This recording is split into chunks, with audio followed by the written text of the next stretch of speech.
I would like to start, before I make my remarks, I would just like to say that I'd like to acknowledge that passions run high. This is a very complicated situation. People have really strong feelings about it. And I was hoping that you would reconsider allowing people to sign in and speak. I don't really know, would you consider doing that to allow this to be an open process? Ma'am, I think our clerk had put it out there and wanted to have the information. We have a packed agenda tonight, and we also have to go into executive session this evening to finish replacing or discussing the replacement of the former council colleague. So we hand it out, and that's how we typically do that. And as Mr. Claus said, we will have other opportunities for individuals to come and speak quite extensively at that. Well, I can appreciate the time constraints. I would just like to add that one of the things that we hoped for, the Citizens for Oakwood, one of the things that we hoped for from the very beginning, we made this clear, is that we wanted to have a model, open and transparent process about this. As I say, very complicated and a situation in which can become divisive. Emotions run very high. People really care about these kinds of things. And we hardly... Would you please address me? Address council, please. Okay. Oh, okay. Just keep it on. But you're actually here to address the president of the council, not the audience. So, ma'am, your time is running. Oh, okay. But I would just like to say that I think that people do feel demoralized about what has gone on in the past with our county government, the lack of transparency and the lack of cooperation and collaboration. So we're hoping to make this really a model of open citizen, government, and private participation and coming to absolutely the best conclusion for our community and for the whole region, right? Isn't that the new buzzword, right? The region. Thank you. So just to give you some history about Citizens for Oakwood, we started, the property went up for sale about a year ago, and in January 2010, and we held a public meeting, February 2010. We developed a steering committee from there, and then we asked the Trust for Public Land to work on our behalf to see if this wonderful, beautiful, huge, unique property could be preserved as a public passive park.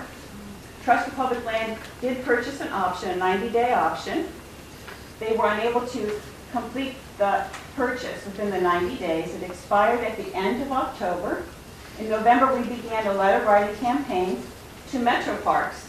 And we then, in December, started an actual capital fundraising campaign. Our goal is to raise $1 million. We were told that if an organization can raise between 20 and 25% of the money, that you could then gather other funds and be able to purchase the property. So that's what we did, and that's why we're here today. Our plans have not changed. We understand that a developer has purchased part of the South Euclid part of the property, but that he has an option on the Cleveland Heights part. So our plans are the same. I'm sure his are the same, and so are ours. I agree to, this is going to be a long process. It's not a linear process. It could go off in all different kinds of directions. So we have to be patient. We have to persevere. Right? We'll see each other again. I think too, let's talk taxes, just real briefly. Okay, one of the things I think is happening is that the idea of money and of big money is both seducing and frightening. It is both of those things. So I think that that's something that we should take into account and think about the taxes. You have a minute. Okay, you know what I would appreciate also? Do you have in writing some procedure about the public addressing the city council? Do you have something in writing about the rules?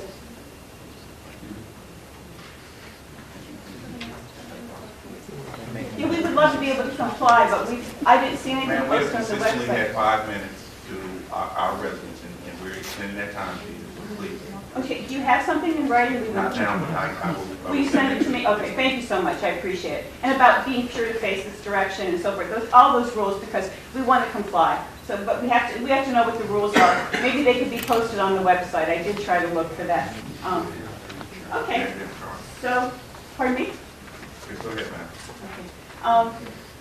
So the taxes, you will gain no money from this development as far as your property taxes, because the vast majority of property taxes are paid to the school district. And what school district is the entire Oakwood property? It is, all the monies from there are allocated to the Cleveland Heights, University Heights School District. So no money will go toward that. So you will not be relieved, pardon me? You will not be relieved of any kind of school district tax burden, and that is the largest proportion of your property taxes. As far as increasing your city I'm sorry, coffers. your time is up. Okay, thank you.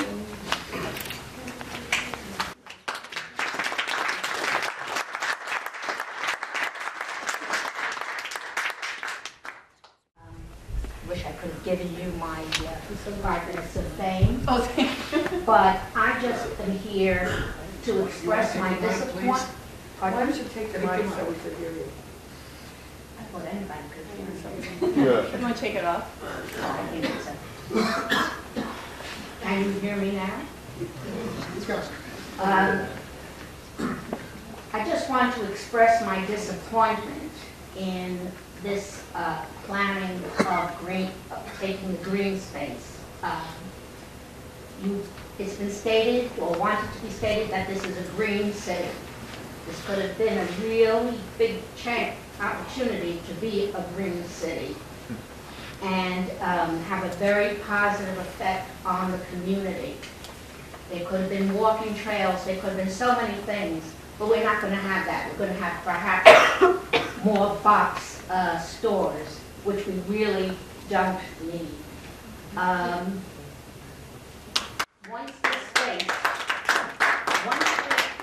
Once green space is gone, it can never come back.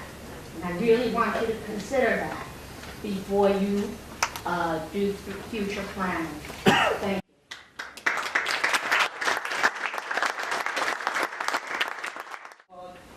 I've been in South Euclid for 12 years, and I'm actually originally from Russia, and I'm a citizen for 16 years, and I'm ecologist by education, PhD in ecology from Russian Academy of Science.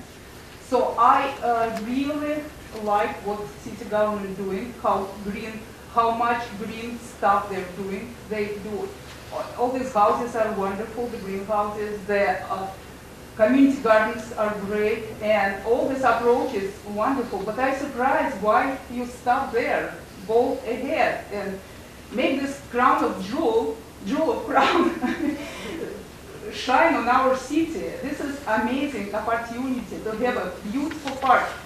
Look at the Shaker Lake. They've been pressed to make a freeway through it, and they didn't. They stopped it, and look at that. It's like so many years after, everybody coming there and everybody loved it.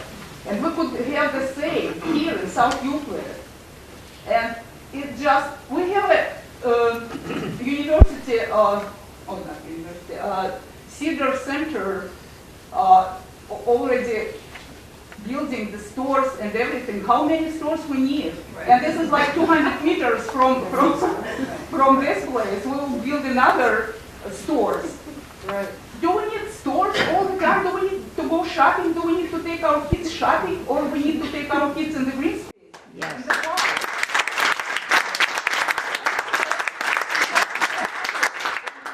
You do that. And you are really like equipped for that. You're already doing so much stuff. You could do more. That's what I want to say.